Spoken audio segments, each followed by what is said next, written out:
मीठा खाने के बाद आपकी शुगर बढ़ेगी ऐसा नहीं है। डायबिटीज हो जाए तो वो जिंदगी भर के लिए बीमारी है। 2 साल ठीक से गोलियां खाने के बाद क्या उसका डायबिटीज ठीक होता है? जो गोली थी वो डायबिटीज को ठीक करने के लिए दी नहीं गई, ये सिर्फ आपकी शुगर को छुपा कर रखने के लिए दी गई। बहुत सारे पेशेंट को शुगर है ये बहुत लेट पता चलता है। लेकिन सर डॉक्टर्स को लेकर मन में पहला कॉन्सेप्ट ये आता है कि भाई डॉक्टर लूटते हैं। प्रिंसिपल ये है कि गोलियों से आप ठीक नहीं होते। और सबसे कॉमन डायबिटीज कौन सी है सर? यही एक प्लेटफॉर्म है जहां से पीसीओडी का भी प्रॉब्लम चालू होगा, जहां से ब्लड प्रेशर का भी प्रॉब्लम शुरू होगा, जहां से हार्ट डिसीज का भी प्रॉब्लम शुरू होगा। लोगों को ये बताया ही नहीं गया कि आपका डायबिटीज ठीक हो सकता है। सर ये रिपोर्ट बहुत स्केरी है। और ये प्री डायबिटिक क्या है सर? बहुत सारे ऐसे जो रात को स्नोरिंग करते हैं, खर्राटे लेते हैं, उनको डायबिटीज निकलेगा। बहुत सारे थायराइड के पेशेंट है उनको डायबिटीज निकलेगा। बहुत सारे पीसीओडी के पेशेंट है उनको डायबिटीज निकलेगा। 2030 तक ये जो आंकड़ा हो जाएगा डायबिटिक लोगों का वो 643 मिलियन हो जाएगा। डिसीज से डरने की कोई बात है, ये आराम से 90 दिनों में ठीक होने वाली बीमारी। क्या सर ये जेनेटिक भी होता है? अगर मम्मी पापा को है तो फिर बच्चों को भी होगा? अल्टीमेटली आप किसी एक व्यक्ति के साथ शादी के बंधनों में बंध रहे हो, आपको हेल्थ के बारे में जानकारी होनी चाहिए। लेकिन सर डायबिटीज की जब हम बात करते हैं तो रिवर्सल डायबिटीज, क्या ये रिवर्स हो जाता है? 300 से शुगर 200 हुई तो जो 100 शुगर यूनिट कम हुआ है वो गई कहाँ? कई लोग ये कहते हैं कि भाई डायबिटीज लाइलाज है, इसका कोई इलाज नहीं हो। आपके पास कौन सी जादू की छड़ी है? कि जब शरीर में चर्बी की लेयर बढ़ती है ना, उस चर्बी की लेयर को वहां से हटाने के बाद आपका डायबिटीज पूरी तरह से रिवर्स हो जाता है। माधव भाग क्या है सर? माधव भाग में हम सारी चीजों का ख्याल रखते हैं जिसके वजह से हमारे पेशेंट 90 दिनों में पूरी तरह से डायबिटीज फ्री हो जाते हैं। लेकिन मेरे व्यूवर्स को आप पे यकीन करने की एक बड़ी वजह दीजिए। एक डायबिटीज को नॉन डायबिटिक, एक हाइपरटेंसिव को नॉन हाइपरटेंसिव और एक हार्ट डिसीज के पेशेंट को हार्ट डिसीज फ्री। सारी एलोपैथी की गोलियां बंद और उसके बावजूद भी blood pressure, blood sugar, cholesterol, stress test, two D को हर एक जांच नॉर्मल आए, इसके लिए हम कटिबद्ध है। सर अचानक से कोई पेशेंट 200-250 बीपी लेके आपके पास आता है, मैं ट्रीटमेंट कर दूंगा, उसका बीपी नॉर्मल हो जाएगा। कि माधोबा का सबसे बड़ा पॉजिटिव पॉइंट है कि जो कुछ है वो ट्रांसपेरेंट है। आपका HbA1c 9 है, हम आपको 6.5 के नीचे लेके आएंगे, आपकी सारी एलोपैथी की गोलियां बंद करेंगे, हम प्रॉमिस देते हैं।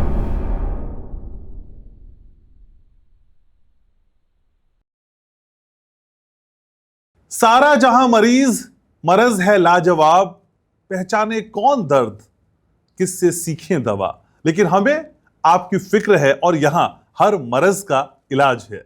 नमस्कार, आप देखना शुरू कर चुके हैं आपका अपना फेवरेट पॉडकास्ट जिसका नाम है घनश्याम उपाध्याय पॉडकास्ट। मैं हूं आपके साथ घनश्याम। तो हमारी इस फिक्र में आज शामिल हो रहे हैं वो जो 14 साल से ज्यादा का मेडिकल क्षेत्र में अनुभव रखते हैं, जिनके 60 से ज्यादा रिसर्च पब्लिश हो चुकी है, जो माधव बाग के चीफ मेडिकल ऑफिसर हैं, जो हर विधा में माहिर है, जो डायबिटीज से लेके ब्लड प्रेशर तक पल भर में सुलझा देते हैं, समझा देते हैं और बता देते हैं। और माधव बाग जिसका मैंने जिक्र किया, अब ये माधव बाग क्या है? माधव बाग देश का प्रतिष्ठित आयुर्वेद नेटवर्क है जो कई बीमारियों को जड़ से खत्म करने का दावा करता है, जिसके 350 से ज्यादा क्लिनिक हैं और 3 मल्टी स्पेशलिटी हॉस्पिटल हैं और एक मजबूत रिसर्च टीम है। तो ये थोड़ी थोड़ी बातें मैंने आपको बता दी, लेकिन बहुत सारी बातें पॉडकास्ट में होंगी। लेकिन जिस शख्सियत का मैंने जिक्र किया वो है माधव बाग के chief medical officer doctor Gurudatt Amin, मेरे खास मेहमान। डॉक्टर गुरुदत्त, स्वागत है आपका। थैंक यू, धन्यवाद। सर मैं तो चाहता था कि इस पॉडकास्ट में मैं सबसे पहले बोलूं आपसे कि कुछ मीठा हो जाए लेकिन इस मीठे से डर लगता है सर। ये डायबिटीज तो बड़ी खतरनाक है। कहते हैं डायबिटीज खतरनाक है, बट इतनी भी नहीं कि हमें उसे बहुत ज्यादा डरना चाहिए। हमें उसे सिर्फ समझना चाहिए। अगर हम समझ ले तो भी इससे पार होना, या फिर मैं तो ऐसा कहूंगा कि ये डायबिटीज ऐसी बीमारी है जिसे अगर ठीक से समझो तो एक नॉन डायबिटिक से भी ज्यादा अच्छी जिंदगी आप जी सकते हो। अच्छा, हाँ, तो डरने की कोई बात नहीं है, समझो और समझ के फिर अपने जीवन में थोड़े से बदलाव करो। एक नॉन डायबिटिक से भी अच्छा जीवन आप जी सकते हो। तो इस पॉडकास्ट के बाद चॉकलेट खिलाएंगे मुझको? जरूर जरूर जरूर। पॉडकास्ट के बाद हम 2 किलोमीटर चलेंगे फिर चॉकलेट खाएंगे। ठीक है। लेकिन डॉक्टर गुरुदत्त, एक आम आदमी पहचाने कैसे कि भाई मुझको डायबिटीज है या मुझको डायबिटीज हो चुका है? देखो, एक गणित सीधा है कि जैसे ब्लड में शुगर बढ़ती है, हम सब तो ये जानते हैं कि ब्लड शुगर बढ़ जाए तो उसे डायबिटीज कहते हैं। और जैसे ही खून में शक्कर बढ़ जाती है वैसे शरीर पर अलग अलग लक्षण दिखाई देते हैं। जैसे कि सबसे पहला लक्षण अगर मैं कहूँ डायबिटीज का, तो वो होता है बार बार पेशाब के लिए लगना। अच्छा। रात को पेशाब के लिए उठना। आइडियली एक आदमी ने रात को पेशाब के लिए उठने की कोई आवश्यकता नहीं है, यानी किसी भी व्यक्ति को रात को पेशाब के लिए उठने की जरूरत नहीं है। लेकिन अगर आपके खून में शक्कर की लेवल बढ़ जाती है तो गणित ऐसा होता है कि आपकी जो किडनीज है ना, वो किडनीज उस एडिशनल शुगर को यूरिन से बाहर फेंकने लगती है। अच्छा। अब किडनी का ये काम है कि अगर ब्लड की शुगर 180 के ऊपर चली जाए तो उसे वो यूरिन से बाहर फेंकती है, और इसी वजह से यूरिन से शुगर जाने के कारण यूरिन की मात्रा बढ़ जाती है, और इसलिए बार बार पेशेंट को पेशाब के लिए उठना पड़ता है। तो रात को पेशाब के लिए उठना ये पहला इंडिकेटर है। अगर आपके शरीर में वो दिख रहा है तो ये समझ लेना कि कहीं ना कहीं तो शुगर का प्रॉब्लम हो सकता है। दूसरा एक प्रॉब्लम है थकान। अच्छा। डायबिटीज में और एक गणित होता है कि थकान बहुत ज्यादा महसूस होती है। वो थकान अगर आपको दिन भर में कहीं भी लगने लगे कि शाम को अभी बहुत टायर लग रहा है, या फिर बहुत ज्यादा निरुत्साह लग रहा है, या फिर कुछ एक्टिविटी करने की इच्छा नहीं है, तो इसे समझो कि कहीं ना कहीं तो बॉडी में हमारे शुगर का जो गणित है वो गड़बड़ चुका है, प्रॉब्लम उसमें आ चुकी है, जिसके कारण ये सिम्टम शरीर पे दिख रहा है। और एक इसका लक्षण जो मैं कह सकता हूँ वो ये है कि हाथों पैरों में झुंझुनाहट होना। पैरों में झुंझुनाहट, देखो हम जब बैठते हैं बहुत समय के लिए नीचे ग्राउंड पे, तब अक्सर झुंझुनाहट पैरों में होती है। लेकिन अगर ये बार बार होने लगे, बहुत फ्रीक्वेंटली होने लगे, तो समझ लेना कि कहीं ना कहीं तो ब्लड शुगर हमारी बढ़ चुकी हो सकती है, संभावना यहाँ पर बहुत ज्यादा है। तो ये 2-3 मुख्य लक्षण हैं जिसके वजह से आप आइडेंटिफाई कर सकते हो कि मुझे शायद डायबिटीज है। और मोटापा तो है ही कि अगर आपका वजन बढ़ रहा है तो आपने 100% शुगर चेक करनी है, क्योंकि अक्सर वजन जैसे बढ़ता है उसी से फैटी लीवर, और फैटी लीवर के साथ साथ डायबिटीज की फर्स्ट स्टेज जिसे हम प्री डायबिटीज कहते हैं, उसमें पेशेंट पहुंच जाता है और वहां पे फास्टिंग शुगर बढ़ती है। ओके। यानी फर्स्ट आपकी शुगर जो बढ़ेगी ना, तो खाने के बाद की शुगर पहले नहीं बढ़ी, तो इनिशियल स्टेज में आप देखोगे तो फास्टिंग शुगर बढ़ती है। अच्छा। तो ये एक अलग गणित है डायबिटीज का कि पहले फास्टिंग की शुगर बढ़ेगी, तो इसलिए मोटापा है तो भी आपको डायबिटीज होने की संभावना है। तो ये 3-4 अगर लक्षण हैं तो जाके अपनी शुगर चेक कर लेना। ये इसलिए आवश्यक भी है क्योंकि बहुत सारे पेशेंट को शुगर है ये बहुत लेट पता चलता है। अच्छा। समझे ना, कि आज अगर हम देखें तो डायबिटीज यंग एज में आ रहा है, ठीक है, तो यंग एज में आ रहा है और यंग एज में हमें लगता है कि मुझे कुछ प्रॉब्लम नहीं, तो इस वजह से जांचों से हम दूर भागते हैं कि कौन जांच करेगा, क्योंकि जांच की तो फिर कुछ ना कुछ पता चलेगा, फिर ट्रीटमेंट करनी होगी, इसलिए बहुत सारे मरीज जांचों से दूर भागते हैं। तो जांचों से दूर नहीं भागना है, सही समय पे शुगर चेक कर लेना चाहिए। मैं तो कहता हूं कि साल में एक बार हर एक प्रोफेशनल ने 30 साल के बाद एक बार तो अपनी शुगर, लिपिड प्रोफाइल ये जांचें कर लेनी चाहिए, ताकि हमें पता चले कि अंदर एग्जैक्टली क्या चल रहा है, कुछ गड़बड़ तो नहीं है, क्योंकि अगर कुछ गड़बड़ दिखाई दे तो सही समय पे उसे ठीक भी कर सकते हैं। लेकिन सर डॉक्टर्स को लेकर मन में पहला कॉन्सेप्ट ये आता है कि भाई डॉक्टर लूटते हैं, अगर दिखाएंगे तो कुछ ना कुछ बता ही देंगे। सही बात है। तो ये धारणा हमें जो है थोड़ी सी ऐसी समझनी चाहिए कि हम जो डॉक्टर से अपेक्षित करते हैं वही डॉक्टर करता है। अगर हम डॉक्टर को जाके मिले और ये कहे कि डॉक्टर साहब मेरे शरीर में जो कुछ लक्षण दिखाई दे रहे उसे मुझे समझाओ, हम अपेक्षा क्या करते हैं डॉक्टर के पास जब जाते हैं तब, कि हम कुछ तो कहेंगे और फिर डॉक्टर कोई तो एक संजीवनी बूटी लिख के देंगे और वो संजीवनी बूटी खा के मैं पूरा ठीक हो जाऊंगा, मुझे मेरे लाइफस्टाइल में कोई भी बदलाव करने की जरूरत नहीं। सही बात है। मैक्सिमम पेशेंट जब डॉक्टर को जाके मिलते तो वही वो चाहते हैं कि कोई तो एक अच्छी गोली दे देना। प्रिंसिपल ये है कि गोलियों से आप ठीक नहीं होते हो, गोलियों सिर्फ आपको मदद करती है आपको उस प्रॉब्लम से थोड़ा बहुत बाहर निकलने की। एक्चुअली उस प्रॉब्लम से आपका शरीर खुद ब खुद बाहर निकलते रहता है। आपने कोविड में देखा होगा कि कोविड के पैंडेमिक में बहुत सारे लोगों ने गोलियां खाई, गोलियां न खाते हुए भी बहुत सारे पेशेंट ऐसे ही ठीक हो गए। बहुत सारे पेशेंट, बहुत सारे, मैंने खुद कोविड में बहुत काम किया था। वहां पे क्या पता चला कि गोलियां इंपॉर्टेंट नहीं है, इंपॉर्टेंट कौन है, हमारी अंदर की जो सिस्टम है जो डिसीज को ठीक करती है।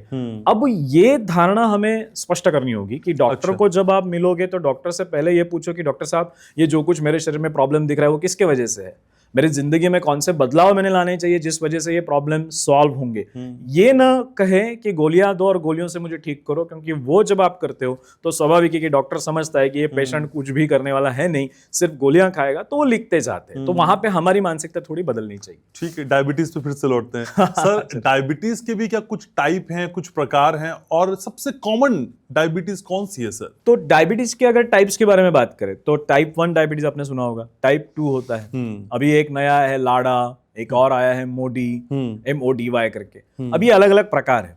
अगर इन अलग अलग प्रकारों को ठीक से समझे तो सबसे पहला प्रकार है टाइप 1, जहां पर आपके ब्लड में इंसुलिन बनता नहीं है, यानी फीवर के कारण, कुछ इन्फेक्शंस के कारण आपके बॉडी का जो पैनक्रियाज है वो पैनक्रियाज ठीक से काम नहीं करता।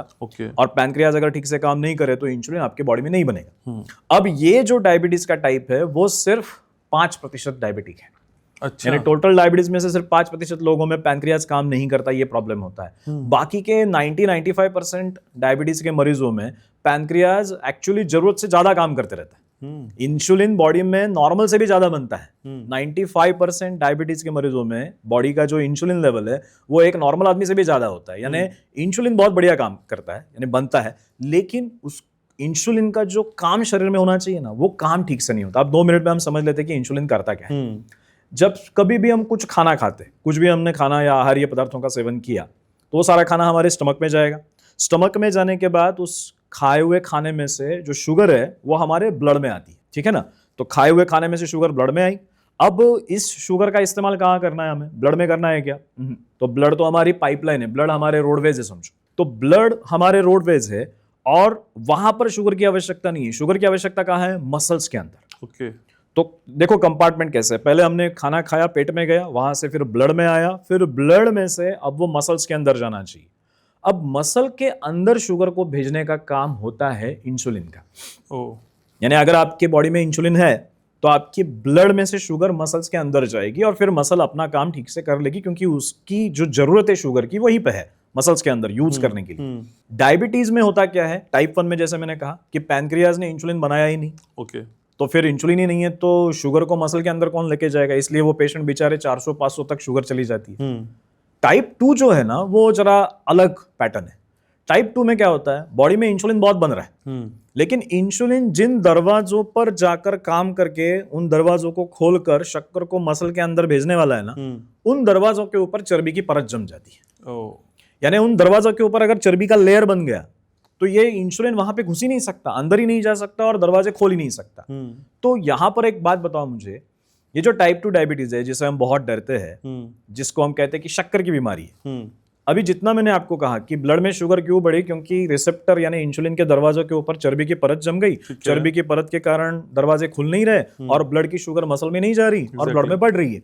अब मुझे बताओ यहाँ पे मेन प्रॉब्लम में कौन है, इंसुलिन है, शुगर है या चर्बी है? यानी अंदर जो प्रॉब्लम है वो प्रॉब्लम किसका है, चर्बी का है, शक्कर का है या इंसुलिन का है? तो प्रैक्टिकली आप देखो तो ये फैट का प्रॉब्लम है।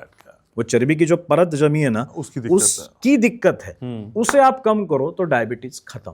इतना आसान है ये टाइप 2 डायबिटीज। तो टाइप 1 आपने समझ लिया, टाइप 2 समझ लिया। और एक डायबिटीज है जो पैनक्रियाज को डैमेज करने वाली चीजें अगर हम बहुत ज्यादा करें, बहुत ज्यादा स्ट्रेस ले या फिर विटामिन डी, सनलाइट का एक्सपोजर। आज बहुत लोगों को लगता है कि सनलाइट नहीं चाहिए, कॉम्प्लेक्शन खराब होगा, रंग काला हो जाएगा। तो सनलाइट एक्सपोजर आपको बढ़ाना चाहिए जिससे विटामिन डी बनेगा और विटामिन डी फिर आपके पैनक्रियाज को बहुत मदद करता है ओवरऑल इंसुलिन प्रोडक्शन के लिए। ओके। तीसरा एक फैक्टर है कि आपका जो डाइजेशन है ना, वो डाइजेशन अगर बार बार खराब हो रहा है, यानी फूड डाइजेशन सिस्टम आपका खराब है, टॉक्सिन्स अंदर बन रहे हैं। टॉक्सिन यानी आप ऐसे समझो कि टॉक्सिन यानी कोई सा विष नहीं होता है, लेकिन हम जब खाना खाते हैं और वो खाना हजम नहीं होता है तो हमारे शरीर में बहुत सारे सिम्टम आते हैं। उन्हीं को कहा जाता है एंडोटॉक्सिन्स। ओके। कि हमारे खाने में से ऐसे द्रव्य बने जो हमारे काम के नहीं है, हमें डैमेज कर रहे हैं, हमें हार्म देने वाले हैं।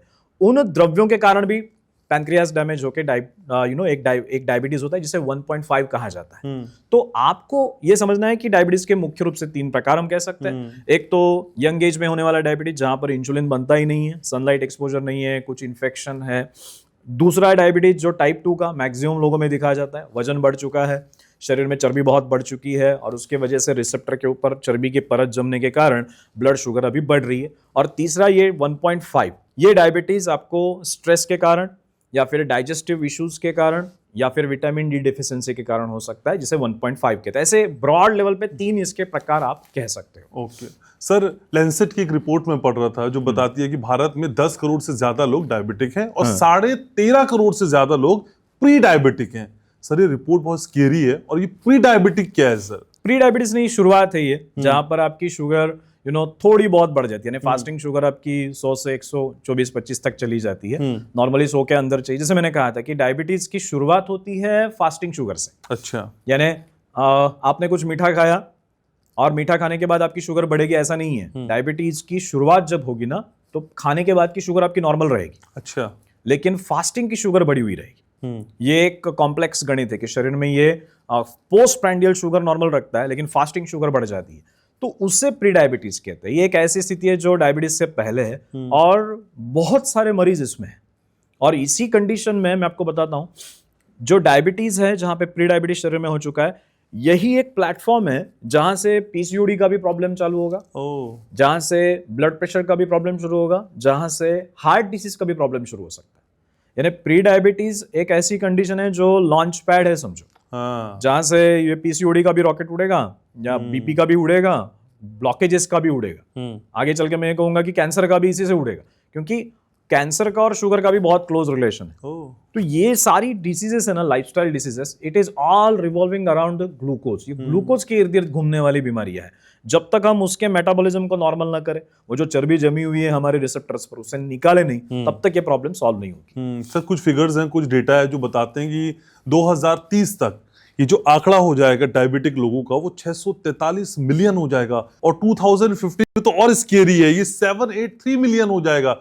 सर ये डेटा सही है या हमें ऐसे लोग डरा रहे हैं? तो आपको बता दूं, मैं अभी डायबिटीज में पिछले कितने साल हुए, 2007 से पकड़ो, तो इतने साल से मैं काम कर रहा हूँ। तो कोविड के पहले मैं आंकड़े देखता था, 7 crore pre diabetes, sorry 7 crore diabetic के पेशेंट थे, और करीबन 8 करोड़ प्री डायबिटीज के। 7 और 8 आज कितने? तो जैसे आप ही ने कहा कि 10 करोड़, 3 करोड़ बढ़ गए। लैंसेट की रिपोर्ट है 3 करोड़ बढ़ गए। तो कोविड के बाद 3 करोड़ पेशेंट बढ़े, इतने ज्यादा डायबिटीज के पेशेंट। और प्री डायबिटीज जो करीबन 7-8 करोड़ थे, वो अभी हो चुके हैं 13 करोड़। तो सोचो आंकड़े कितने फास्ट बढ़ रहे हैं। और अगर हम हमारी दिनचर्या देखें तो आप आराम से ये अनुमान लगा सकते हो कि आगे चल के तो हम बहुत ज्यादा डायबिटीज के मरीज होंगे, अगर हमने सही समय पर सही बदलाव हमारे जीवन में नहीं किए। यानी मैं तो ये कहूंगा कि अगर हम सही सच मायने में 2050 को देख रहे हैं, तो स्ट्रैटेजिकली स्कूल लेवल से हमें डायबिटीज का एजुकेशन, स्कूल लेवल से हमें डायबिटीज को प्रिवेंट करने के एफर्ट्स लगाने होंगे, तब जाके 2050 कहीं तो हमारे देश का उज्जवल होगा, जहां पर डायबिटीज के मरीजों की संख्या कंट्रोल में रहेगी। लेकिन सर तब डर और लगता है जब लोग कहते हैं कि हम वर्ल्ड में कैपिटल ऑफ डायबिटीज हैं या बनते जा रहे हैं। बात सही है। देखो शुगर का खोज, या शुगर हम ही ने खोजी थी, मालूम है आपको? India is the inventor of sugar. हमने तो शुगर हमने खोजी है, डायबिटीज भी हम वर्ल्ड कैपिटल है, दैट्स फाइन, बट बुरा कुछ नहीं है इसमें। हम इसको एक अलग एंगल से भी देखें कि भले हमारे देश में सबसे ज्यादा डायबिटिक हो, अगर हम उन डायबिटीज के पेशेंट को सही तरीके से एजुकेट करें, अगर हम उन सारे मरीजों को सही तरीके से इस डिसीज को रिवर्स करने की टेक्निक सिखाए, तो मुझे नहीं लगता कि इस डिसीज से डरने की कोई बात है। ये आराम से 90 दिनों में ठीक होने वाली बीमारी है। इस पे भी मैं बात करूंगा, लेकिन पहले मैं समझ लेता हूँ है कितनी खतरनाक। सर कई बार अपने से ज्यादा अपने बच्चों को डर लगता है। हाँ, छोटे बच्चों का। हाँ, सर बच्चों में भी इसका बड़ा खतरा है क्या? बच्चों का खतरा ना कोविड के पैंडेमिक में आपको बताऊं बहुत ज्यादा बढ़ गया। क्योंकि कोविड में क्या हुआ, बच्चे बाहर नहीं गए, उसके साथ साथ बच्चों का सनलाइट एक्सपोजर। मैं आपको बताता हूँ कि सनलाइट एक्सपोजर और डायबिटीज बहुत क्लोज रिलेशन है। जितने लोग आज ये पॉडकास्ट सुन रहे हैं, सबको मैं कहता हूँ कि सनलाइट से मत भागो। आपकी जानकारी छोटा सा इंफॉर्मेशन दे देता हूँ कि हमारे बॉडी में जो कोलेस्ट्रॉल है ना, कोलेस्ट्रॉल, ये कोलेस्ट्रॉल सनलाइट में विटामिन डी में कन्वर्ट होता है। ओके, समझे आप? यानी चर्बी विटामिन डी में कन्वर्ट होती है। चर्बी हमारी विटामिन, जिसे हम बुरा बुरा कहते हैं, वो विटामिन डी में कन्वर्ट होती है सनलाइट में। और हम क्या करते हैं, हम सनलाइट से दूर भागते हैं। सनलाइट से दूर भागोगे तो कोलेस्ट्रॉल लेवल्स बढ़ेंगे और विटामिन डी कम हो जाएगा। विटामिन डी कम होगा, हमें डायबिटीज होगा, हार्ट डिसीज होगा, हड्डियों के प्रॉब्लम्स होंगे, दुनिया भर के इश्यूज होंगे।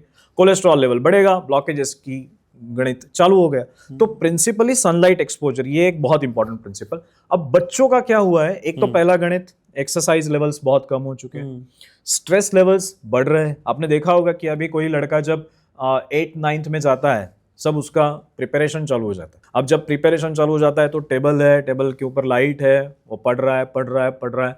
जब बच्चा आपका रात को 12-1 बजे तक पढ़ता है तो मम्मी क्या करती है, आपको भी जानकारी होगी क्या करती है। नेचुरल मम्मी की टेंडेंसी क्या होती है, कुछ ना कुछ बच्चे को आके खाने के लिए दे देगी। अब सोचो 12 बजे कुछ तो बच्चे ने खाया है, अब 12-1 बजे जो बच्चा सोता है वो सुबह उठेगा क्या 6 बजे? तो वो भी लेट उठेगा। तो बच्चों में डायबिटीज बढ़ने का कारण ये है कि हम अभी कॉम्पिटिटिव एग्जाम्स और कॉम्पिटिटिव स्पिरिट बनाने के लिए, या फिर अपने बच्चे को इस कंपटीशन में सरवाइव करने के लिए, सक्षम करने के लिए, हम ऐसा समझते हैं कि उसने फुल फोकस अपने पढ़ाई पे करना है। ये मेरे हिसाब से बहुत गलत है। मैं कहूंगा कि बच्चों की हेल्थ को टॉप पे रखो। ये पढ़ाई तो होती रहेगी, पढ़ाई तो होती रहेगी, क्योंकि जब आप देखो, आप कॉम्पिटिटिव एग्जाम देखो, 12th के बाद कॉम्पिटिटिव एग्जाम, वो बच्चे रैंक अच्छा करते हैं जिनको ओवरऑल समझ अच्छी होती है, जिनका अंडरस्टैंडिंग, सोशल अंडरस्टैंडिंग अच्छा होता है, जिनका बेसिक लॉजिकल थिंकिंग अच्छा होता है। आपको उस पर फोकस करना है, और ये तभी होता है जब व्यक्ति नेचर के साथ खुद को जोड़े, निसर्ग के वेव्स के साथ अगर आपको खुद को जोड़ोगे तो ये होगा।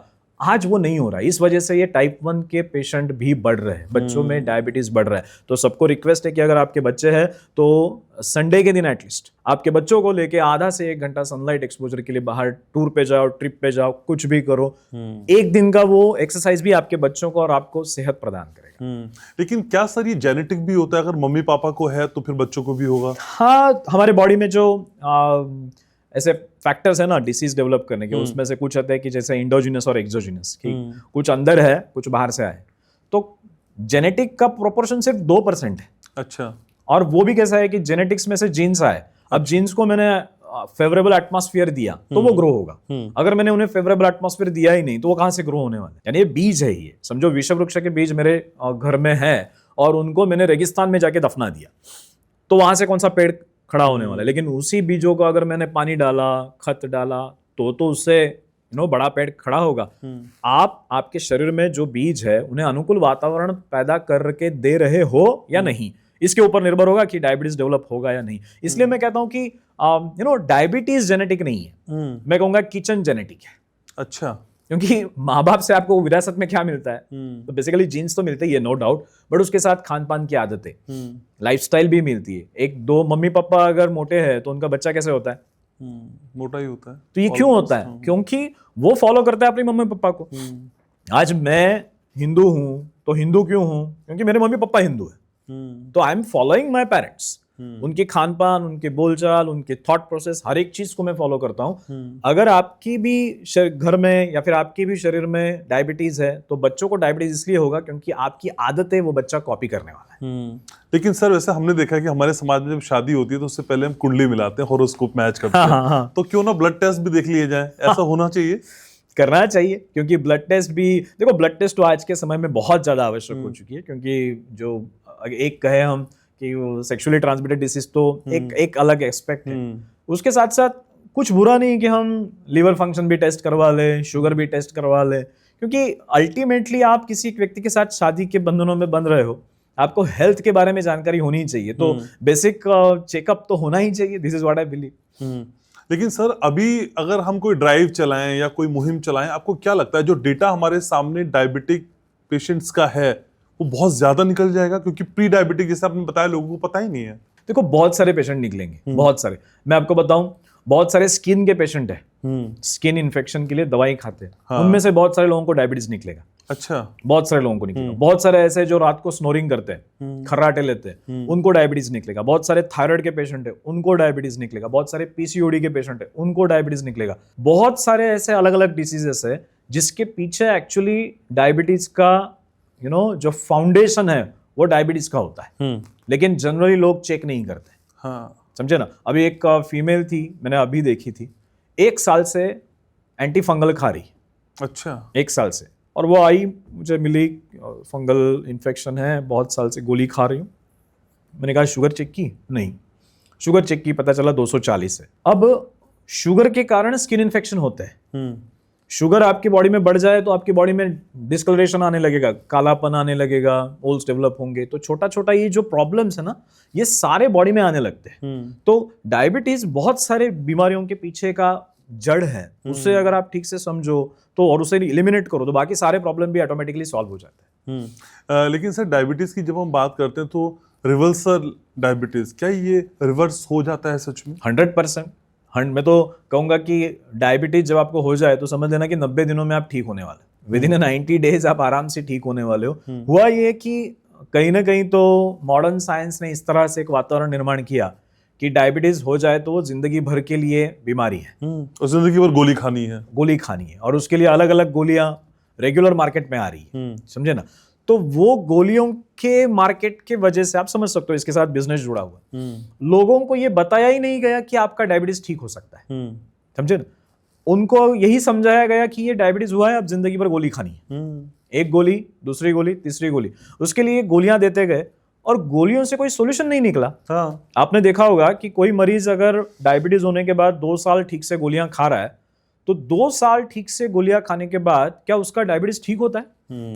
ठीक तो नहीं होता है, कंट्रोल होता है। कंट्रोल होता है, लेकिन आप ठीक से देखो तो 2 साल में उल्टा जो गोली खा के पहले उसकी शुगर कंट्रोल में आ रही थी, वही गोली अब डायबिटीज शुगर कंट्रोल नहीं कर पाती। 2 साल में गोलियां बदलनी पड़ती। हाँ। तो आपने 2 साल 100% सब फॉलो किया, और वो फॉलो करने के बाद भी आपकी शुगर 2 साल बाद बढ़ने लगी। इसके पीछे का गणित समझो कि ये जो गोली थी वो डायबिटीज को ठीक करने के लिए दी नहीं गई थी, ये सिर्फ आपकी शुगर को छुपा कर रखने के लिए दी गई थी। अगर आप सारी एलोपैथी की गोलियों को समझो ना, तो गोलियों में बहुत सारी गोलियां ऐसी है जो बढ़ी हुई शुगर को चर्बी में कन्वर्ट करती है और उस चर्बी को आप ही के शरीर में स्टोर करके रखती है। सोचो कि आपने किया क्या, शुगर बढ़ी थी, गुलाब जाम खाया, गुलाब जाम की वजह से शुगर 300 हुई, फिर आपने गोली खाई, गोली खा के 300 की शुगर आपकी 200 हो गई। अब मेरा प्रश्न ये है कि 300 से शुगर 200 हुई, तो जो 100 शुगर यूनिट कम हुआ है वो गई कहां? Are you getting me? 300 से 200 हुई, लेकिन वो 100 गई कहां? गुलाब जाम कहां है अभी? गुलाब जाम खा लिया, अभी कहां है गुलाब जाम? गुलाब जाम पेट में ही है। तो गुलाब जाम पेट में है, शुगर 300 से 200 हुई, तो 100 शुगर गई कहां? प्रिंसिपली समझो कि ये जो 100 शुगर है ना, उस शुगर को आपकी गोली ने चर्बी में कन्वर्ट किया है और उस चर्बी को बॉडी में स्टोर करके रखा है। तो बताओ कि ये परमानेंट सॉल्यूशन हुआ क्या? आपने इंसुलिन रेजिस्टेंस पे काम नहीं किया, आपने उस रिसेप्टर पर जमी हुई चर्बी को नहीं निकाला, आपने सिर्फ प्रॉब्लम को अंडर द कारपेट कहते हैं ना हम, छुपा देना। जैसे मेहमान आते हैं देखो घर में, और घर में बहुत कचरा पड़ा होता है, क्या करते हैं हम? तुरंत सारे कचरे को यहाँ वहाँ छुपा देते हैं और हाइड कर देते हैं। वैसे हाइड करने का काम ये गोलियां कर रही है, जो बहुत घातक है। सर, डायबिटीज एक मेटाबॉलिक डिसऑर्डर, हाँ। और लोगों में कई तरह की भ्रांतियां हैं, और कई लोग ये कहते हैं कि भाई डायबिटीज लाइलाज है, इसका कोई इलाज नहीं होगा। आपके पास कौन सी जादू की छड़ी है? ये जादू की छड़ी नहीं है, ये बहुत फंडामेंटली हमने डायबिटीज को समझा, डायबिटीज के प्रिंसिपल्स को, यानी कैसा डेवलप होता है, उसके पैथोफिजियोलॉजी क्या है, और उसके बाद हमने इस पे ऊपर जो आयुर्वेद का प्रिंसिपल है उसे अप्लाई किया, और हमने देखा कि 90 दिनों में डायबिटीज पूरी तरह से ठीक हो जाता है। तो ये जादू की छड़ी बिल्कुल नहीं है, ये साइंटिफिक अप्रोच है, साइंस बेस्ड कंसेप्ट है। इसी कंसेप्ट से आपके पेशेंट का या फिर आपका डायबिटीज पूरी तरह से रिवर्स होने वाला है। तो प्रिंसिपली ये समझे कि जब शरीर में चर्बी की लेयर बढ़ती है ना, उस चर्बी की लेयर को वहां से हटाने के बाद आपका डायबिटीज पूरी तरह से रिवर्स हो जाता है। जैसे हमारे पास जब पेशेंट आते हैं तो अलग अलग कंडीशंस में आते हैं, किसी का HbA1c 9 है, किसी का HbA1c 15 है। अब ये अलग अलग कंडीशन में जब हमारे पास आते हैं, हम उनकी ट्रीटमेंट शुरू करते हैं। ट्रीटमेंट शुरू करने के 30 दिन बाद उनका वजन एक 4 से 6 kg कम हो जाता है, उनकी आधी एलोपैथी की गोलियां पहले ही महीने में बंद हो जाती है, और आगे चल के धीमे धीमे सारी एलोपैथी की गोलियां बंद, और उसके बाद हम उसका HbA1c चेक करते हैं, वो मिलता है 6.5 के नीचे। और जब इस स्थिति तक पेशेंट पहुंचता है, हम उसको अगली जांच को लेके जाते हैं, जो होता है ग्लूकोज टॉलरेंस टेस्ट। नाम ही ये कह रहा है देखो कि ग्लूकोज टॉलरेंस टेस्ट, कि आपका शरीर कितना ग्लूकोज टॉलरेट कर सकता है, इसकी हम जानकारी लेते हैं, और इसके लिए हम पेशेंट को 75 ग्राम शक्कर खिलाते हैं। ठीक है। Can you imagine 75 grams of glucose हमने किसी पेशेंट को अगर खिलाया तो उसकी शुगर तो बहुत बढ़ जाएगी, 15 चम्मच शक्कर। लेकिन माधोबाग की ट्रीटमेंट के बाद 75 ग्राम शक्कर खाने के बावजूद भी पेशेंट की ब्लड शुगर 140 के अंदर रहती है 2 घंटे बाद। अब यहां तक हम उसे लेके जाते हैं, और ये पूरा साइंटिफिक जर्नी है कि इसमें डाइट किट होगा, पंचकर्म होंगे, रेगुलर एक्सरसाइज का ट्रेनिंग होगा, फॉलोअप स्ट्रांग होगा, पेशेंट के बिहेवियर को हम चेंज करते हैं, पेशेंट के हर एक बर्ताव को। और देखो, पेशेंट भी ना बदलना चाहता है। मैंने ये देखा है कि पेशेंट चाहते हैं कि मैं मेरे जीवन को बदलूं। यहाँ पे जो कुछ आज दर्शक सुन रहे होंगे, उनको अगर पूछो कि क्या आप आपके जीवन को बदलना चाहते हो, बेहतर करना चाहते हो, हर एक जन कहेगा हाँ। प्रॉब्लम ये होता है कि कैसे करूं ये पता नहीं होता है। दूसरा, ये जो करना है उसमें आने वाले चैलेंजेस को फेस कैसे करूं। उस चैलेंजेस तो आएंगे, जब आप कोई नई चीज शुरू करते हो तो चैलेंजेस तो आते हैं, उनको कैसे हैंडल करूं इसकी जानकारी नहीं होती। तीसरा, मोटिवेशन का लैकिंग होता है। यानी जैसे अभी जनवरी में बहुत सारे लोगों ने जिम लगाई होगी, लेकिन अभी फरवरी में कितने लोग जाते होंगे। तो प्रॉब्लम ये होता है कि मोटिवेशन कंटिन्यूअसली रहता नहीं है। माधोबाग में हम इन सारी चीजों का ख्याल रखते हैं, जिसके वजह से हमारे पेशेंट 90 दिनों में पूरी तरह से डायबिटीज फ्री हो जाते हैं। माधोबाग क्या है सर? ये एक मैं कहूँगा कंसेप्ट है डिसीज रिवर्सल की। महाराष्ट्र से ये एक ऑर्गेनाइजेशन शुरू हुआ था करीबन 16-17 सालों पहले, और उद्देश्य था हार्ट डिसीज को रिवर्स करना। अच्छा। यानी ब्लॉकेजेस, हार्ट फेलियर, इस सारे पेशेंट को रिवर्स करना। माधव साने, जो इस जिनके नाम पे ये माधोबाग का नाम रखा गया है, he was a Ayurvedic expert, okay. Professor थे और इतने इतने प्रसिद्ध थे मुंबई में कि आप विश्वास नहीं करोगे, रात को 8 बजे से उनके यहाँ पे पेशेंट की लाइन लग जाती थी। अच्छा। सुबह 7 बजे पेशेंट देखने वाले हैं वो, और रात को 8 बजे से लाइन लग जाती थी। रात को ही लोग वहाँ सोते थे, इतने प्रसिद्ध थे। सुबह 7 बजे से 10 बजे तक पेशेंट देखेंगे और उसी में heart disease, diabetes, blood pressure, सारे पेशेंट्स की ट्रीटमेंट। और बाद में उनके जाने के पश्चात ये कंसेप्ट उनका जो लड़का है रोहित माधव साने, उन्होंने ये कंसेप्ट विकसित किया कि हमें डिसीज को पूरी तरह से रिवर्स करना है। अब डिसीज रिवर्स हो सकते हैं क्या पूरे? तो हाँ, हो सकते हैं। फिर हार्ट डिसीज हो, डायबिटीज हो, हाइपोथायराइड हो, पीसीओडी हो, सारे प्रॉब्लम्स को हम जड़ से मिटाएंगे। और ये अभियान है माधोबाग का, जो हमारे 300 से ज्यादा क्लिनिक्स और 3 हॉस्पिटल्स में हम एग्जीक्यूट कर रहे हैं। कंटिन्यूअस रिसर्च पेपर्स पब्लिश कर रहे हैं, जिससे आयुर्वेद को हम ग्लोबल वर्ल्ड तक लेके जाए। पूरे दुनिया के सामने अगर आयुर्वेद को रखना है तो रिसर्च पेपर के माध्यम से ही रखा जा सकता है। तो माधोबाग आज क्या क्या है? तो माधोबाग रिसर्च कर रहा है, माधोबाग पेशेंट ट्रीट कर रहा है, माधोबाग का खुद का चेयर है, यानी डिपार्टमेंट है इन MUHS, Maharashtra university of health science, जो महाराष्ट्र के सारे डॉक्टर्स को डिग्रीज प्रदान करता है। वहां पर माधोबाग का खुद का एक डिपार्टमेंट है प्रिवेंटिव कार्डियोलॉजी का।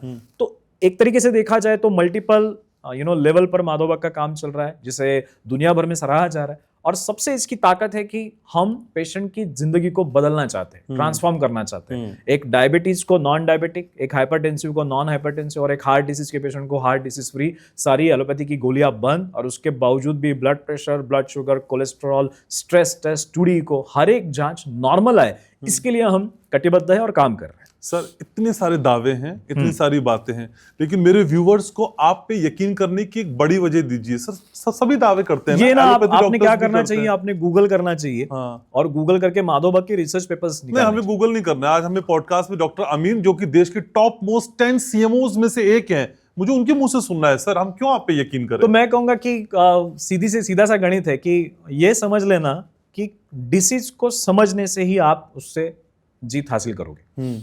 माधोबाग में हमने ये देखा है कि पेशेंट को जब हम चीजें समझाते हैं, उनके जीवन में बदलाव आने लगते हैं। मुझे गारंटी चाहिए सर आपसे। अरे 100%, मैं तो खुली गारंटी देता हूं कि टाइप 2 डायबिटीज मेरे पास आए और टाइप 2 डायबिटीज मुझे 100% सपोर्ट करे 3 महीने के लिए, 3 महीने में उसका डायबिटीज 100% रिवर्स होगा। और खर्चा उसका करीबन पकड़ के चलो, अगर मैंने HbA1c के आधार पर होगा, अगर आपका HbA1c 7.5 के नीचे है तो करीबन पकड़ के चलो 25,000 से 30,000 खर्चा होगा। अगर HbA1c 7.5 टू 9.5 है, करीबन पकड़ के चलो 30 से 35 तक, और बहुत ज्यादा है तो करीबन 40 तक खर्चा होगा। 40 के अंदर ही खर्चा होगा। और इसमें सिर्फ कंसल्टेशन वगैरह नहीं है, इसमें 15 पंचकर्म, जो आयुर्वेद की ट्रीटमेंट की बहुत बेसिक फंडामेंटल होती है, उसके साथ साथ डाइट किट, हमारे फॉलोअप सारा, और पूरे साल भर की ट्रीटमेंट। तो ये एक ऐसी कंसेप्ट है जिसमें डायबिटीज का पेशेंट आता है तो उसे खर्चा तो लगेगा ज्यादा, बट साल भर में आपका डायबिटीज रिवर्स छोड़ो, उसके साथ साथ आपका ब्लड प्रेशर, आपकी ओबेसिटी, आपके थायराइड के इश्यूज,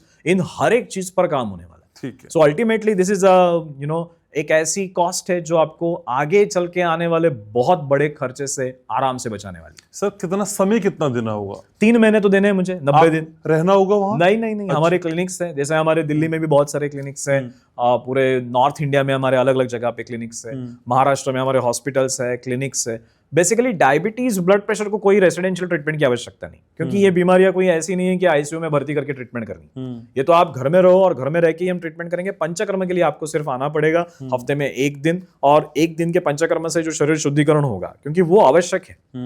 आप समझो कि डायबिटीज जब किसी व्यक्ति को 2 साल से 3 साल से है, उसके बॉडी में बहुत सारे टॉक्सिन्स जमने लगते हैं। अब उन टॉक्सिन्स को बाहर जब तक नहीं आप निकालो, तब तक वो प्रॉब्लम से बाहर नहीं निकलता। साथ ही साथ डायबिटीज, आप जानते हो कि शुगर बढ़ गई तो बढ़ी हुई शुगर आपके ब्लड वेसल को डैमेज करती है, खून की नलिकाएं डैमेज होती है ना। तो खून की नलिकाएं डैमेज हुई, हुआ क्या है, अंदर चर्बी की परतें जमने लगी। अब इसे बाहर निकालने के लिए पंचकर्म जरूरी है। तो पंचकर्म की चिकित्सा है हफ्ते में 1 बार, डाइट किट जैसे मैंने कहा 1 महीना या 2 महीने या 3 महीने, मैक्सिमम 3 महीने तक, और उसके साथ साथ फॉलोअप 1 साल का। ये प्रोटोकॉल हमने जो सेट किया है ना, ये पेशेंट की लाइफ को ट्रांसफॉर्म करता है। ये उनको सही मायनों में एक डिजायर्ड रिजल्ट्स देता है, जो उनको प्रॉब्लम से बाहर निकलने के लिए बहुत बड़ी मदद करता है। सर, आपके माधोबाग इस आयुर्वेदिक नेटवर्क में क्या जो बाकी सुविधाएं हैं, जैसे CGHS है, ECGHS है, या दूसरी मेडिक्लेम पॉलिसीज हैं, उसके जरिए भी इलाज हो जाता है? हॉस्पिटल अगर आप जाते हो माधवबाग के हॉस्पिटल में, जो हमारा कोंडाली यानी नागपुर में है, मुंबई में है और वाइजैक विशाखापट्टनम में, तो इन तीनों हॉस्पिटल में ये सारी सुविधाएं आप कभी भी जा सकते हो। लेकिन सर एक जो मेन भ्रम है लोगों को आयुर्वेद को लेके कि भाई आयुर्वेद का इलाज ना बहुत लंबा होता है और फौरन आपको राहत नहीं देता है। अगर माना मेरा बीपी बढ़ गया या मेरी शुगर बढ़ गई तो एलोपैथी डॉक्टर्स के पास वो ताकत है, लेकिन आयुर्वेद क्या इंस्टेंट रिलैक्स कर सकता है? आपको ये बात बताऊं कि डायबिटीज के मरीज या फिर ब्लड प्रेशर के मरीज जो हमारे पास आते हैं ना, वो 2 दिन में चौंक जाते हैं कि सर मेरा इतना बीपी कभी आया ही नहीं कम, या फिर इतनी मेरी शुगर कभी कम आई ही नहीं है पिछले 2 साल से 4 साल से, ये इतनी कम कैसे हो गई। इतने अच्छे रिजल्ट्स हम आपको देते हैं। आप ये समझ लो कि ये जो कुछ धारणाएं फैलाई गई है ना, ये इंटेंशनली फैलाई गई। कौन फैला रहा है? और ये स्वाभाविक है, हम आज भी अंग्रेजों के गुलाम हैं, ये मानते हो आप? आज भी हम अंग्रेजों के गुलाम हैं। आज भी हम वहां से जो आएगा उसी को स्टैंडर्ड मानते हैं। हमारे देश का जो शास्त्र था आयुर्वेद, उसे समझने की जगह पे हम फॉरेन शास्त्र को अपना समझने लगे हैं। हमें, मुझे एक बात बताओ, भारत आज से 500 साल पहले सोने की चिड़िया कहलाया जाता था। सही है गलत है? जी बिल्कुल ठीक है। उस समय भारत की अर्थव्यवस्था सबसे अच्छी थी।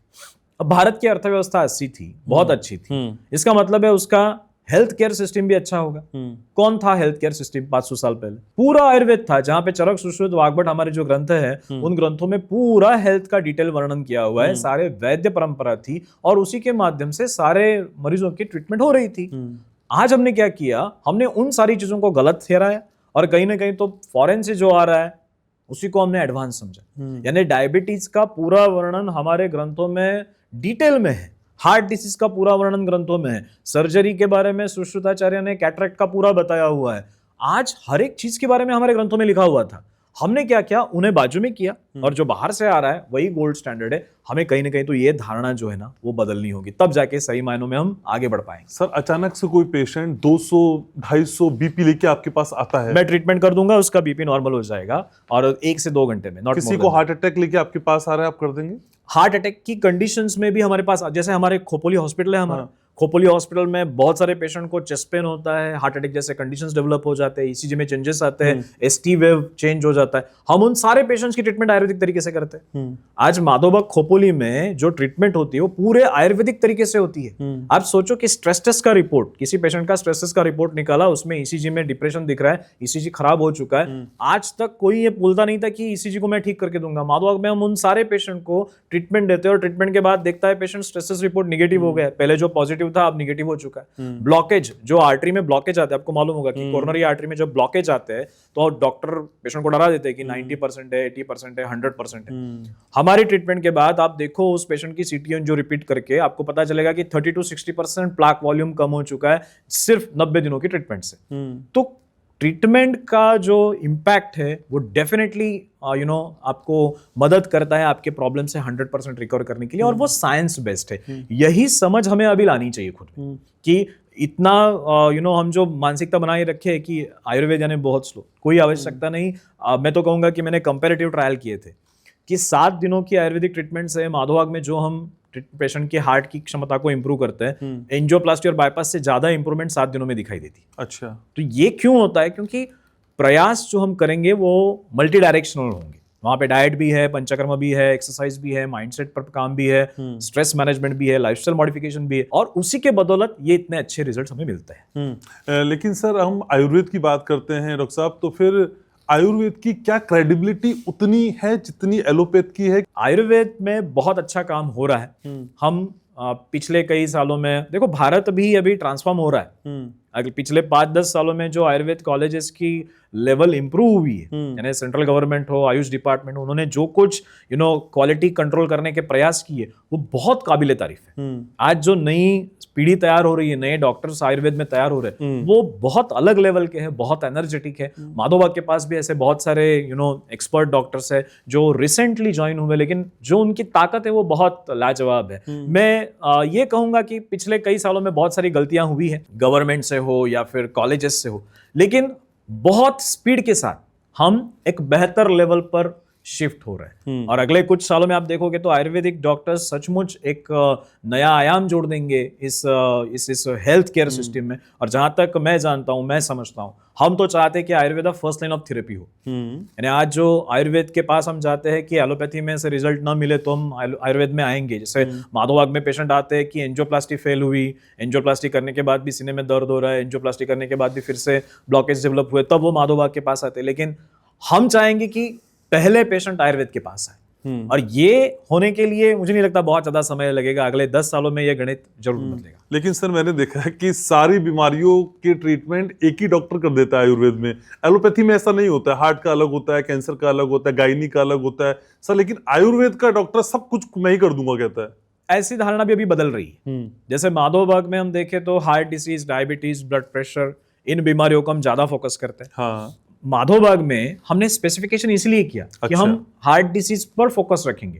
अब डायबिटीज उसके साथ आ जाता है, ब्लड प्रेशर उसके साथ आ जाता है, हाइपोथायराइड इफेक्ट करता है। जो डिसीजेस हार्ट डिसीज को डायरेक्ट अफेक्ट करने वाले, हमें उन्हें बैठना ही पड़ेगा, यानी हमें वहां पे जाना ही पड़ेगा। क्योंकि आप ये नहीं कह सकते कि थायराइड की ट्रीटमेंट में नहीं करूंगा। पेशेंट थायरोक्सिन खा रहा है, उसका हार्ट रेट बढ़ रहा है और हार्ट रेट बढ़ने के कारण ब्लड सप्लाई हार्ट को कम हो रहा है। इस इक्वेशन में आप ये नहीं कह सकते कि मैं उसका सिर्फ हार्ट देखूंगा, थायराइड नहीं देखूंगा। तो माधोबाग उन सारी बीमारियों के साथ जुड़ा जो हार्ट के साथ आती है, जैसे डायबिटीज हो, ब्लड प्रेशर हो, हाइपोथायराइड हो, ओबेसिटी हो, इन सारे के साथ। लेकिन ये बात 100% सही है कि स्पेशलाइजेशन होना चाहिए स्पेशलाइजेशन के लिए। और बहुत अच्छी बात है कि आयुर्वेद में आज कुछ इंडस्ट्रीज है जो गायनेकोलॉजी में काम कर रहे हैं, कुछ इंडस्ट्रीज है जो कैंसर में काम कर रहे हैं, कुछ इंस्टीट्यूट्स है जो सिर्फ कैंसर में काम कर रहे हैं। तो मुझे लगता है कि प्रगति इसी से होगी, स्पेशलाइजेशन होगा ही होगा, और वो तो चल ही रहा है आयुर्वेद में।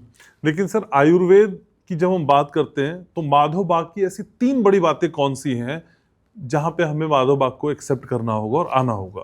एक बात कहूं कि माधोबाग का सबसे बड़ा पॉजिटिव पॉइंट है कि जो कुछ है वो ट्रांसपेरेंट है। ट्रांसपेरेंट यानी आपका HbA1c 9 है, हम आपको 6.5 के नीचे लेके आएंगे, आपकी सारी एलोपैथी की गोलियां बंद करेंगे। हम प्रॉमिस देते हैं आपको गारंटी के साथ कि ये होगा। तो ये होगा क्यों? क्योंकि पिछले इतने सारे पेशेंट्स में हुआ है, इसलिए आपके साथ होगा। तो ये पहला कि हम आपको ट्रांसपेरेंसी देते हैं। दूसरा जो है, यहां पर कोई भी खोखले वादे नहीं है। अगर हम आपका डायबिटीज रिवर्स नहीं कर सकते, अगर टाइप 1 का है तो मैं कहूंगा कि मैं नहीं कर सकता, टाइप 2 है तो मैं करूंगा, तो मैं कंफर्म कर लेता हूं ये टाइप 1 है या टाइप 2 है। टाइप 2 है तो मैं कंफर्म आपका डायबिटीज रिवर्स कर दूंगा। इसलिए कोई खोखले वादे नहीं है, जो हम कर सकते हैं वही हम आपको कहेंगे। तीसरा फैक्टर मैं ऐसा कहूंगा कि ये जो अप्रोच है ना, ये अप्रोच कोई संजीवनी बूटी वाला नहीं है। संजीवनी बूटी अप्रोच समझते हो ना, कि मैं उस डॉक्टर के पास गया था, बहुत अच्छी दवाई दी, अब मैं ठीक हो गया, अब मैं सब खाता हूं पीता हूं फिर भी मेरा सब ठीक है। ऐसा हो ही नहीं सकता। आप समझे? सब मैं गलतियां करता हूं उसके बावजूद मैं ठीक रह रहा हूं, ऐसा कभी भी नहीं हो सकता। जो करना है काम वो मल्टी डायरेक्शनल या फिर मैं कहूंगा मल्टी फैसेट होना चाहिए। हम बिलीव करते हैं diet, exercise, lifestyle management, stress management, emotional चीजों को मैनेजमेंट, तब जाके डिसीज ठीक होता है। तो ये 3 पॉइंट मेरे लिए बहुत इंपॉर्टेंट है। सर कोई पेशेंट ऐसा आया हो जिसकी डायबिटीज बहुत ज्यादा हो, जिसको माधोबाग ने ट्रीट किया हो, जो नेक्स्ट टू इम्पॉसिबल था आपके लिए? हाँ, एक मुझे याद है केस की 76 ईयर्स ओल्ड फीमेल। अभी 76 ईयर्स ओल्ड की फीमेल, HbA1c 13.5 कुछ। अब 76 के एज में आदमी बहुत कुछ ज्यादा खुद पे इतना ध्यान नहीं देता। मुझे याद है आज भी कि उस फीमेल को हमने जब डायबिटीज रिवर्स किया था, दादर में वो एक कार्यक्रम हुआ था मुंबई में, और वहां पर वो एक इवेंट था जहां पर उस पेशेंट ने पूरा डायबिटीज रिवर्स कर लिया था खुद का, और उसके लिए हम उनको फेलिसिटेट करने वाले थे। तो उस फीमेल के जो बच्चे US में थे, वो सब आए थे उस इवेंट को अटेंड करने के लिए कि माँ ने हमारे लिए बहुत कुछ किया, लेकिन उसने खुद के लिए कभी कुछ किया नहीं, और कभी भी उसने अपने जन्मदिन पे केक नहीं खाया। तो उस इवेंट में उन्होंने वो केक ला के सबके सामने स्वीट खिलाया था कि अभी माँ तेरा डायबिटीज चला गया है, तो थोड़ा सा एक केक खा ले।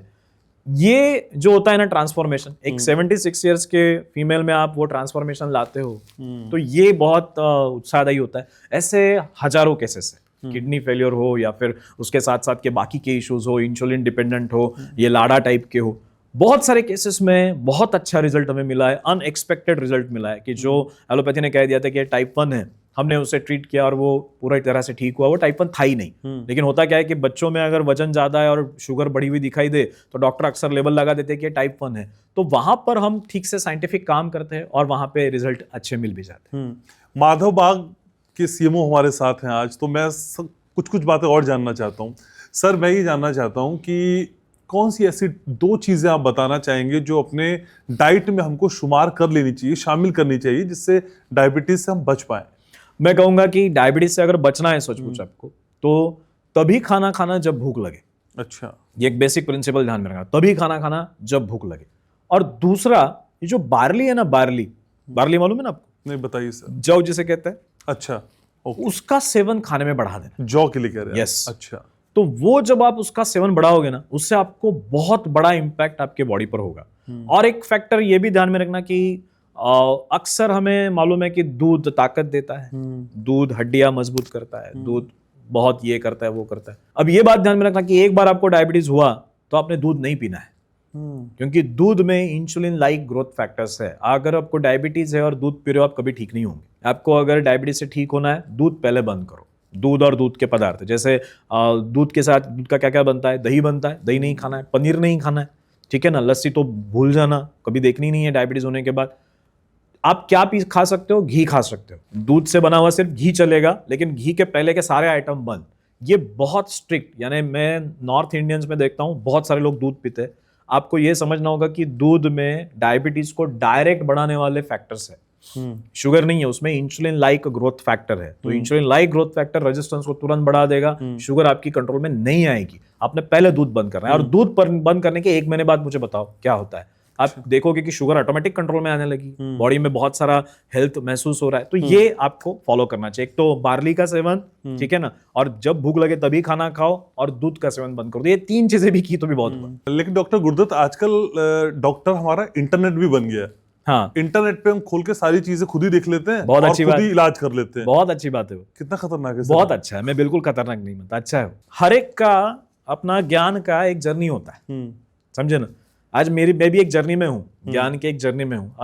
मैं अभी यहाँ से सुबह उठ के जब यहाँ पे आ रहा हूँ, तो मैं कुछ ना कुछ पढ़ते ही आ रहा हूँ ना। आज सुबह से मेरे दिमाग में चीजें चल रही है कुछ, तो मैं पढ़ के आ रहा हूँ। तो जर्नी हर एक का है। पेशेंट का भी जर्नी होता है। कोई पेशेंट अगर गूगल पे कुछ पढ़े कि करेले का जूस खाने से शुगर कम होती है, और वो करेले का जूस पीने लगे, कोई बुरा नहीं है।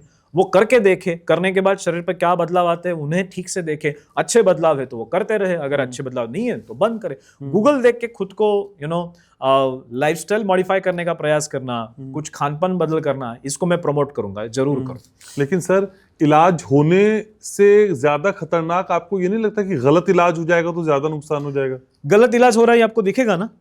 समझो मैंने कुछ तो ऐसा पकड़ के चलो, अभी करेला खा लिया हाँ। और करेला खा के मेरी शुगर एकदम लो हो गई, तो पता चलेगा ना कि कुछ तो गलत हो रहा है। तो आप खुद की ओर देखो भी, यानी जो कुछ आज सुबह से शाम तक मैंने किया है उससे मेरे बॉडी पे पॉजिटिव इंपैक्ट आ रहा है या निगेटिव इंपैक्ट आ रहा है, इसको ध्यान दो। तब जाके पता चलेगा कि सही हो रहा है गलत हो रहा है। अगर सही हो रहा है, आपको हल्कापन महसूस हो रहा है, आपकी बॉडी में एनर्जी लेवल्स बढ़ रहे हैं, आपको मोशंस बहुत साफ हो रहे हैं, सुबह उठ के आपको फ्रेश महसूस हो रहा है, जो कुछ आपने बदलाव किए सही डायरेक्शन में हो, आगे बढ़ते जाओ। लेकिन सर, आपको लगता है इंटरनेट से हम सिर्फ सलाह ले लें, लेकिन उसे इंप्लीमेंट किसी डॉक्टर की उससे करें? मतलब समटाइम मुझे लगता है कि खतरनाक हो सकता है। नहीं लगता मुझे। करो, इंप्लीमेंट करो। इंप्लीमेंट जो नेट पे देख रहे हैं वैसा करें। देखो, नेट पे जो दिखेगा वो नहीं, उस इंफॉर्मेशन को आपका ब्रेन का लेयर लगाओगे या नहीं लगाओगे? आपका लेयर भी लगाओगे ना, आपका लॉजिक भी लगाओ। इंफॉर्मेशन आपने देख लिया कि ये खाना है, ये खाना बंद करना है, आपने करके देखा, करके देखो, बेनिफिट मिलेगा। देखो, कोई भी बदलाव जो आपके जीवन में आप लाना चाहो, पॉजिटिव हो, जो आपको नेचर के नजदीक लेके जा रहा है, आप जाओ, मैं उसे रोकूंगा। ठीक है, लेकिन सर फिर लौटते हैं आपकी उस कोशिश में जिसका नाम है माधव बाग।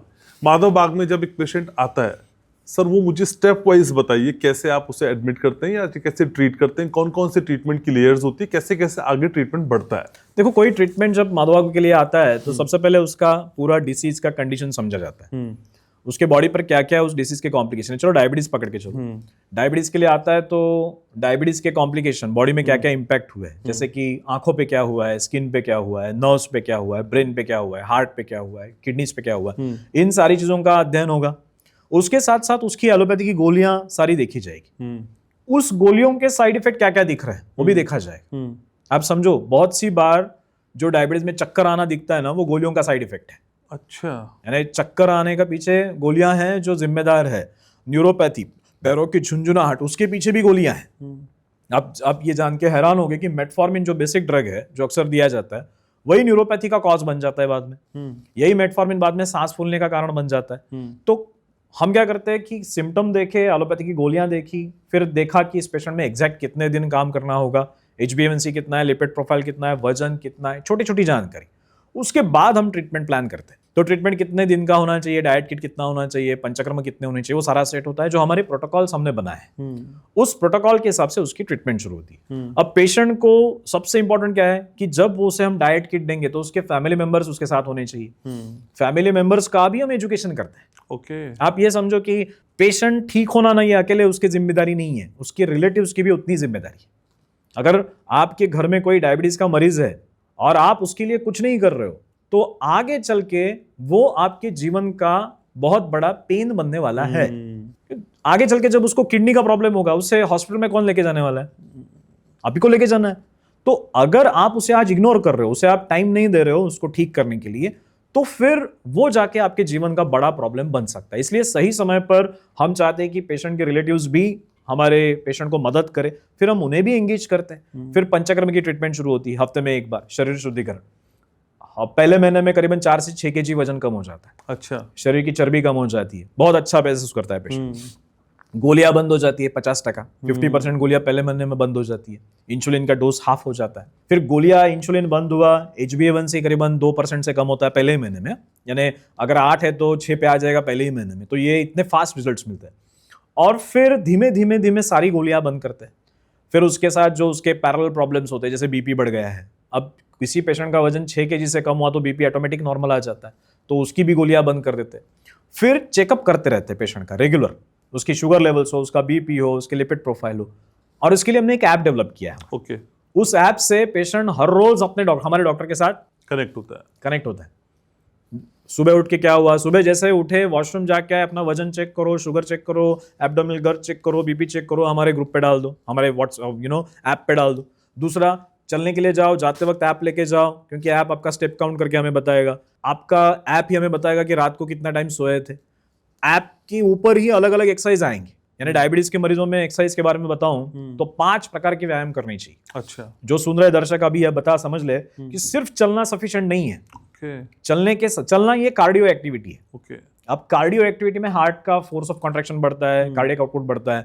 उसके साथ साथ आपने वेट ट्रेनिंग भी करना है, डंबल्स भी उठाने, उसके साथ साथ आपने स्ट्रेचिंग भी करना है जिसको हम योगा कह सकते हैं। उसके साथ साथ बैलेंसिंग और अलग वृक्षासन जैसे बैलेंसिंग, शरीर को बैलेंस करना सीखो ताकि न्यूरोमस्कुलर कोऑर्डिनेशन डेवलप होगा।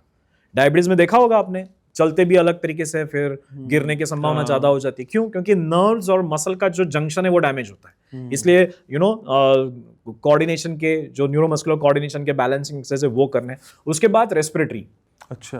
अनुलोम विलोम। जिन जिन लोगों की फास्टिंग शुगर ज्यादा है अनुलोम विलोम बढ़ाओ। अच्छा। जिन जिन लोगों की फास्टिंग शुगर बड़ी है आपका अनुलोम विलोम चालू करो। पीपी शुगर ज्यादा है तो खाने से पहले अनुलोम विलोम करो, क्योंकि खाने से पहले अनुलोम विलोम करने से स्ट्रेस लेवल्स ड्रॉप होते हैं। स्ट्रेस लेवल ड्रॉप हुए तो आदमी आराम से खाएगा, शांति से खाएगा, रिलैक्स होके खाएगा, कम खाएगा। स्ट्रेस में आदमी ज्यादा खाता है। तो जब इसलिए क्या करो कि रात का खाना या शाम का खाना खाने से पहले 5 मिनट सिर्फ दो, अनुलोम विलोम करो, माइंडसेट सेटल करो, भ्रामरी प्राणायाम हो सकता है वो करो, जिससे आपका स्ट्रेस लेवल एकदम ड्रॉप हो जाए। और स्ट्रेस लेवल ड्रॉप हुआ तो खाने की फोकस पूरा खाने पे आ जाएगा, कम खाने में पेट भरेगा, सटाइटी जल्दी मिलेगी और खाने के बाद की शुगर भी नॉर्मल रहेगी। तो 5 प्रकार के व्यायाम, cardio, weight training, stretching, balancing and respiratory, ये हर एक व्यक्ति ने करने। हमने क्या किया, हमारे पेशेंट को ये सारे एक्सरसाइज हम ऐप में से देते हैं। ओके। तो पेशेंट ये सब घर में कर सकता है। ओके। समझे ना? तो ये ऐप का गणित चालू हो जाता है। ऐप के साथ साथ फिर शुगर उसकी कम हो रही है, एलोपैथी की गोलियां बंद करनी है, तो हम ऐप से ही पेशेंट को गाइड करते रहते हैं कि अब ये गोली बंद करो, अब इसका इंसुलिन का डोज इतना हाफ कर दो। ठीक है। इस तरह से सारा सपोर्ट कंटिन्यूअसली चालू रहता है। एक और मजे की बात बताता हूं, हमारे पेशेंट हमारे साथ डाइट की फोटो शेयर करते हैं। हमने उनको वो आदत लगा दी है कि आपने क्या करना है, जैसे खाना खाओगे, खाने के लिए बैठोगे, उसके फोटो निकाल के डालने। हमने उनको वो आदत लगा दी है। क्यों? क्योंकि तब जाके डॉक्टर को पता चलता है कि पेशेंट एग्जैक्टली कर क्या रहा है। डिजिटली अरेस्ट कर लिया सर। Digital arrest. आप ये समझो कि पेशेंट बेचारे बाद में डायबिटीज फ्री होने के बाद भी अपना फोटो निकालते, फिर वाइफ कहती है अरे बस हो गया, अभी ठीक हो गए हो, आप अभी बंद करो फोटो निकालना। देखो, यही एंगेजमेंट डॉक्टर के साथ जितना आप जुड़ते हो, और ऐसे डॉक्टर के साथ जो आपको बीमारी से निकालना चाहते हैं। अक्सर हम उनको जाके मिलते हैं जो आपको बीमार रखने चाहते हैं। ऐसे डॉक्टर से मिलो जो आपको, आपका डॉक्टर नहीं, आपका गाइड हो, मेंटर हो, टीचर हो, कोच हो। तो वो माधव बाग के डॉक्टर्स हैं। ठीक है सर। समय कम है तो इस पॉडकास्ट को यहीं वाइंड अप करना होगा, लेकिन पॉडकास्ट से पहले प्रॉमिस था कि आप मुझे चॉकलेट खिलाएंगे। तो जरूर, 2 किलोमीटर वॉक करेंगे फिर हम एक चॉकलेट खाएंगे। जरूर ठीक है, thank you so much sir. तो फिर आज का ये पॉडकास्ट आपको कैसा लगा हमें जरूर बताइएगा कमेंट्स में। अगर आप कुछ और माधव बाग के बारे में जानना चाहते हैं तो प्लीज पूछिएगा, और किसी बीमारी पे भी अगर हम माधव बाग के एक्सपर्ट्स को बुला के बातचीत करें या सीएमओ साहब को फिर से बुलाएं तो वो भी हमको बताइएगा कि किस किस विषय पे आप आयुर्वेद से जुड़ी हुई इतनी शानदार जानकारी चाहते हैं, क्योंकि माधव बाग का मकसद सिर्फ बीमारी को कंट्रोल करना नहीं है, उसे जड़ से खत्म करना है। तो लाइक करना, शेयर करना, सब्सक्राइब करना, ये तो अब आपकी आदत में शुमार ही है, तो ये तो आपको करना ही है, लेकिन जुड़े रहना है घनश्याम उपाध्याय पॉडकास्ट के साथ, क्योंकि मैं आपसे बहुत प्यार करता हूं। नमस्कार।